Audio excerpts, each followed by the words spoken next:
రిజిస్ట్రేషన్లకు వచ్చే వారికి సకల సౌకర్యాలు కల్పించాలని సీఎం రేవంత్ రెడ్డి అంతర్గత సమావేశంలో అధికారులకు ఆదేశాలు జారీ చేశారు.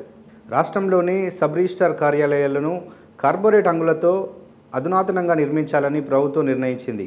ఇందుకు సంబంధించి ముఖ్యమంత్రి రేవంత్ రెడ్డి సోమవారం హైదరాబాద్లో సంబంధిత అధికారులతో అంతర్గత సమీక్ష నిర్వహించారు.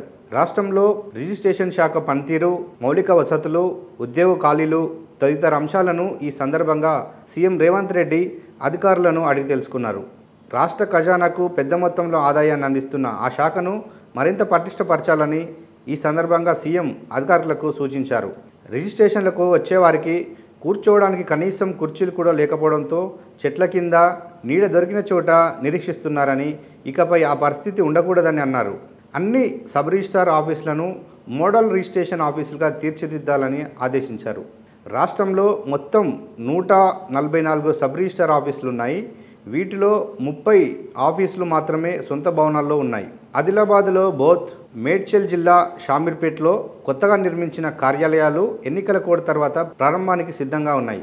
మిగతా 104 ఆఫీసులు అద్దె భవనాల్లోనే కొనసాగుతున్నాయి.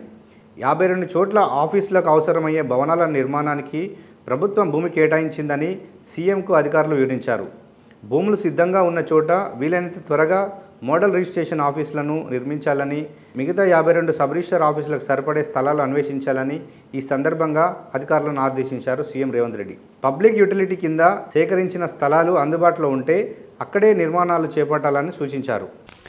ఇలాంటి రియల్ ఎస్టేట్ అంశానికి సంబంధించి ఏదైనా తెలుసుకోవాలనుకుంటే రియల్ ఎస్టేట్ టీవీని సబ్స్క్రైబ్ చేయండి. అలాగే పక్కనున్న బెల్ బటన్ని నొక్కడం మర్చిపోకండి.